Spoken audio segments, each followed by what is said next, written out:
Bismillahirrahmanirrahim. Assalamualaikum warahmatullahi wabarakatuh.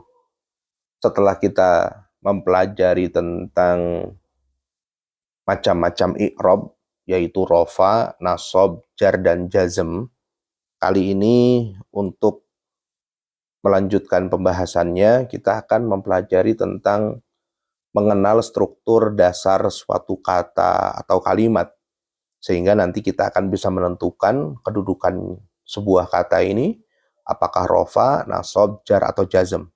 Baik, kita telah pelajari bahwa kalimat adalah susunan dari beberapa kata. Suatu kalimat memiliki beberapa struktur. Dengan struktur kata atau kalimat ini, suatu kata dapat mengalami perubahan i'rab bentuk kata. Mengalami perubahan atau i'rab bentuk kata. Berikut struktur dasar suatu kata atau kalimat yang dapat menyebabkan perubahan pada isim. Yang pertama adalah jumlah ismiyah. Struktur jumlah ismiyah. Jumlah ismiyah adalah suatu kalimat yang diawali isim dan tersusun atas mubtada khobar. Agar mudah menghafalnya ya jumlah ismiyah, ismiyah berarti diawali isim gitu. Mubtada adalah isim yang biasanya berada di awal kalimat. Sedangkan khobarul mubtada yang dimaksud adalah gitu, adalah penjelasan atau keterangan dari mubtada. Kita ambil contoh kalimat Alkitabu jamilun, buku itu bagus. Kata Alkitabu ini sebagai mubtada. Disebut mubtada karena ia adalah isim yang berada di awal kalimat dan sebagai sesuatu yang diterangkan. Lafadz jamilun sebagai khobarnya mubtada, disebut khobarnya mubtada karena ia menjelaskan atau menerangkan kata sebelumnya. Nah, kalimat di atas Alkitabu jamilun ini diawali isim, Alkitabu ya, karena Alkitabu memang isim, sehingga karena diawali isim maka disebut dengan jumlah ismiyah. Nah, jumlah ismiyah tersusun atas mubtada dan khobar. Maka lafadz Alkitabu jamilun itu adalah mubtadanya Alkitabu, khobarnya adalah jamilun, khobar mubtadanya. Kemudian kalau kita lihat lafadz Alkitabu sebagai mubtada dan berharokat akhir dhammah. Dan kita tahu bahwa dhammah adalah ciri dasar dari rofa. Saya ulangi kembali lagi. Rofa ciri dasarnya dhammah, nasab fathah, jar kasroh, jazm adalah sukun. Maka karena ini berharokat akhir dhammah dan dhammah adalah ciri dasar dari rofa, jadi i'rab mubtada adalah rofa dan isimnya disebut dengan marfu. Maka Alkitabu ini menempati posisi marfu. Kemudian lafadz jamilun sebagai khobarnya mubtada dan dia juga berharokat akhir dhammah dan kita tahu bahwa dhammah adalah ciri dasar dari rofa. Jadi i'rabnya khobarnya mubtada adalah rofa dan isimnya disebut marfu. Maka kesimpulannya i'rab dari mubtada adalah rofa atau marfu, sedangkan i'rab dari khobarnya mubtada juga marfu. Nah, tadi jumlah ismiyah, kali ini kita membahas tentang jumlah fi'liyah. Jumlah fi'liyah adalah suatu kalimat yang diawali fi'il. Kalau tadi jumlah ismiyah diawali isim, kalau jumlah fi'liyah diawali fi'il. Dan tersusun atas fi'il dan fa'il. Terkadang juga disertai dengan maf'ul bih. Nah, kita bahas satu persatu. Fi'il itu apa? Fi'il adalah kata kerja. Seperti belajar, membaca, makan, berdiri, dan lain sebagainya. Sedangkan fa'il adalah pelakunya, orangnya, atau yang mengerjakan. Bisa manusia, atau juga bukan manusia, fa'il itu. Kemudian, maf'ul bih itu adalah objek yang dikenai sasaran, atau sesuatu yang dikerjakan. Contoh, kalimat qoro'a Muhammadun al-majallata. Muhammad membaca majalah. Kata qoro'a sebagai fi'il, kata kerja, karena memang artinya membaca, qoro'a yaqra'u. Sedangkan Muhammadun adalah sebagai fa'ilnya, pelakunya, orang yang membaca, ya, karena dia yang melakukan perbuatan membaca. Kemudian lafadz al-majallah sebagai maf'ul bih, objeknya atau sasarannya, karena memang sebagai sesuatu yang dikerjakan atau sesuatu yang dibaca. Maka kalimat di atas qara'a Muhammadun al-majallata diawali fi'il qara'a ya, kemudian sehingga disebut dengan jumlah fi'liyah qara'a Muhammadun al-majallata ini. Karena jumlah fi'liyah berarti tersusun atas fi'il fa'il. Kita tahu fi'ilnya qara'a, fa'ilnya adalah lafadz Muhammadun. Kata qara'a adalah fi'il madhi. Dan fi'il madhi masuk kategori fi'il yang mabni atau tetap. Nanti akan ada pembahasan bahwa fi'il madhi adalah fi'il yang mabni. Nah, semua kategori yang mabni, maka tidak dapat disebut dia itu marfu, mansub, majrur, atau mazum.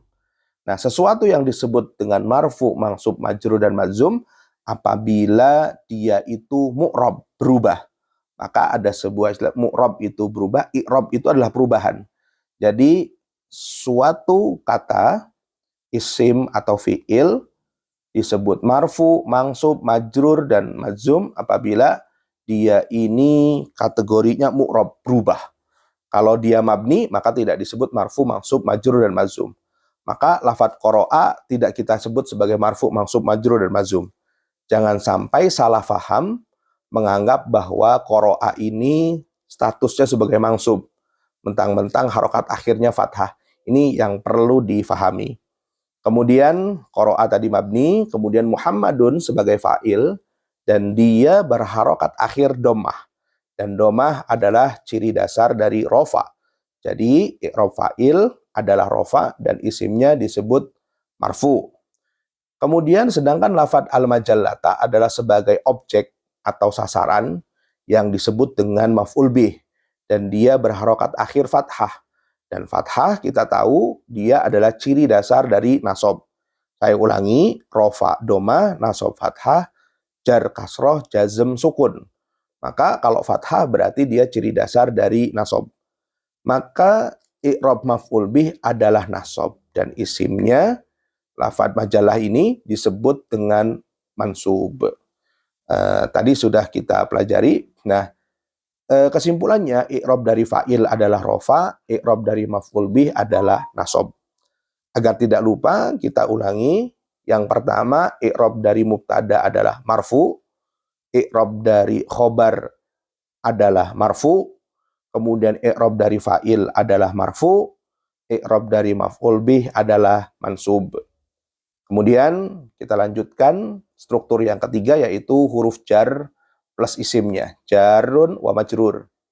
Struktur jenis ini adalah susunan kata yang terdiri dari huruf jar dan isimnya. Contoh lafadz ilal madrasati. Kalimat di atas terdiri dari huruf jar, ila, dan isim, al-madrasah. Kata ila adalah huruf jar. Dan semua huruf termasuk kategori isim mabni. Maka karena isim mabni maka tidak bisa kita sebut dia itu marfu, mansub, majrur, dan mazum. Ya, karena dia mabni. Kemudian setelah huruf jar pasti isim. Jadi di depan huruf jar itu pasti isim, tidak mungkin fi'il itu didahului huruf jar. Nah, maka lafadz al-madrasah ini yang posisinya setelah huruf jar disebut dengan ismun majrurun, isim majrur. Dan lafadz al-madrasati ini dia berharokat akhir kasroh. Dan kita tahu bahwa kasroh adalah ciri dasar dari jar. Saya ulangi, rofa doma, nasab fathah, jar kasroh, jazm sukun. Nah, maka kasroh ini adalah ciri dasar dari jar. Jadi, i'rab isim majrur adalah jar dan isimnya disebut dengan majrur. Isimnya disebut dengan majrur ya. Kesimpulannya, i'rab dari isim majrur adalah jar atau majrur. Kita ulangi, mubtada marfu, khobarul mubtada marfu, fa'il marfu, maf'ulun bih mansub, sedangkan isim majrur adalah majrur. Kemudian struktur yang keempat yaitu idhofah. Idhofah adalah susunan gabungan kata yang terdiri dari dua isim atau lebih yang membentuk satu arti. Contoh, kata babun, pintu, dan kata faslun, kelas. Dua kata tersebut digabung menjadi babun dan faslun tadi, digabung menjadi babul fasli, pintunya kelas. Sehingga menjadi satu makna, pintu dan kelas, kemudian digabung menjadi babul fasli, sehingga artinya menjadi pintunya kelas, hanya satu. Kemudian kata babu disebut mudhof, kata al-fasli disebut mudhofun ilaih, mudhof ilaih. Nah, i'rab mudhof ini sesuai dengan kedudukannya. Nanti akan dibahas di pembahasan secara rinci tentang idhofah. Kemudian lafad al-fasli adalah sebagai mudhof ilaih. Dan dia berharokat akhir kasroh. Dan kita tahu bahwa kasroh adalah ciri dasar dari jar. Jadi, i'rab mudhof ilaih adalah jar dan isimnya disebut dengan majrur. Kesimpulannya, i'rab dari mudhof ilaih adalah jar atau majrur. Kita ulangi lagi, mubtada marfu, khobarul mubtada marfu, fa'il marfu, maf'ulun bih mansub, isim majrur, mudhof ilaih, majrur. Ada 6 yang perlu kita ingat. Kesimpulan akhirnya berikut adalah tabel gambaran kesimpulan struktur dasar suatu kata atau kalimat, disertai dengan kedudukan dan jenis i'rabnya. Materi dasar ini sebagai bekal untuk memahami materi selanjutnya. Maka pastikan santri memahami materi ini. Dan materi yang kita sampaikan ini hanya sebagai dasar, akan ada penjelasan lebih lanjut, lebih rinci tentang jumlah ismiyah, tentang jumlah fi'liyah, tentang jar majrur, dan tentang idhofah tentunya. Baik, begini kesimpulan akhirnya. Gambaran kedudukannya, jumlah ismiyah diawali isim dan dia mubtada khobar. Contoh alkitabu jamilun, alkitabu mubtada, jamilun khobarul mubtada, mubtada marfu, khobarul mubtada marfu. Kemudian jumlah ismiyah. Oke, jumlah ismiyah yaitu contohnya qara'a Muhammadun al-majallata. Qara'a adalah fiilnya dan dia fiil madi, maka dia mabni. Kemudian Muhammadun adalah fa'il, dan karena berharokat akhir domah, maka dia adalah marfu. Kemudian al-majallata maf'ulun bih, berharokat akhir fathah, maka maf'ulun bih i'rabnya mansub.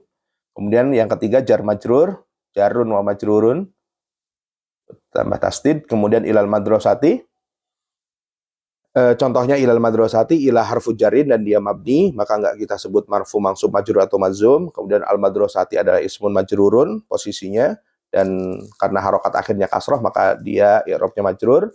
Kemudian yang keempat adalah idhofah, yaitu mudhof mudhof ilaih, babu mudhof, al fasli mudhof ilaih harokat akhirnya kasroh, dan kasroh adalah ciri dasar dari jar, maka mudhof ilaih i'rabnya majrur. Kesimpulannya, mubtada marfu, khabarul mubtada marfu, fa'il marfu, maf'ulun bih mansub, ismun majrurun majrur, mudhof ilaih majrur. Ini materi ini tidak boleh terlupakan, jadi harus betul-betul dikuasai, difahami. Mubtada itu marfu, khabarul mubtada marfu, dan seterusnya, agar nanti di materi selanjutnya akan lebih mudah dalam memahami materi. Assalamualaikum warahmatullahi wabarakatuh.